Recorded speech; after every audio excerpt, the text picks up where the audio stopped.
السلام علیکم دوستانو، نن یو ځل بیا په ټي چین لیګ کې ډیره په زړه پورې ښایسته لوبه ترسره سول چې رحمان الله ګوربز په ضلحق فاروق او نوین الحق کې ولوبېدل. نوین الحق غریب یو څه وټکوي، ډېرې منډې یې ځینې واخیستلې، ډېرې غټې شپږیزې یې په اخري اور کې پر ووهلې، خو په ضلحق فاروقي بیا ډېر ښایسته په زړه پورې بالینګ ترسره کړ چې نن یې هم یوه ویکټ ترلاسه کړل. ورسره رحمان الله ګوربز د تل په څېر یو ځل بیا یو څه منډې جوړې کړلې، خو بیا هم ښه نه وځلېدی. دا لوبه د ټیم ابودوبۍ او ډیلي بولز لوبډلو ترمنځ ترسره سول. ډیلي بولز لوبډلې لومړی توپخانه ترسره کړل. په ټاکل سوو 10 اورونو کې د 4 لوبغاړو په سوځېدو سره 121 منډې جوړې کړلې، 122 منډې هدف وټاکل سو. رحمان الله ګوربز په 14 توپونو باندې 22 منډې جوړې کړلې چې دا په ټي ټین لیګ کې په 14 توپونو باندې 22 ډېرې کمې منډې دي.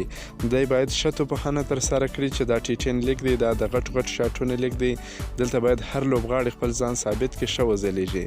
خو رحمان الله ګوربز څه چې کومه تمه کېږي هغه رقم دی نه دی ځلیدلی. باید دی ځان ته توجه وکړي، د خپلو مینوالو لپاره ډېرې ښه لوبې ترسره کړي. نوین الحق بیا د ټیم ابودوبۍ لخوا څه په 2 اورونو کې 14 منډې ورکړلې چې دا د نوموړي دپاره ډېر بد خبر دی. په ټي ټین لیګ کې په لومړي ځل په نوین الحق باندې دونه زیاتې منډې راځي چې په اخري اور باندې پر ده باندې ډېرې غټې شپږیزې یو لوبغاړي ووهلې، یعنې ډېر زیات وټاکل سو، خو کومه ویکټه هم نه واخیستل. ټیم ابودوبۍ لوبډلې هم ډېره زبردسته په زړه پورې توپخانه ترسره کړل. د 4 لوبغاړو په سوځېدو د 10 اور په اخري بال باندې په 4 یاده لوبه وګټل. په 6 ویکټ ډیلي بولز لوبډلې ته ماتې ورکړل. د ټیم ابودوبۍ لپاره رسیلټ چې ډېره زبردسته توپخانه یې ترسره کړل، په 23 توپونو باندې 50 منډې جوړې کړلې، او په ضلحق فاروقي بیا په 2 اورونو کې 23 منډې ورکړلې، 1 ویکټ یې واخیستل چې ډېرې زبردسته په زړه پورې توپ اچونه یې ترسره کړل. د خپل لومړي اور په لومړي بال په پول ټالس بال باندې پول سټارلینګ LPW آوټ کړي.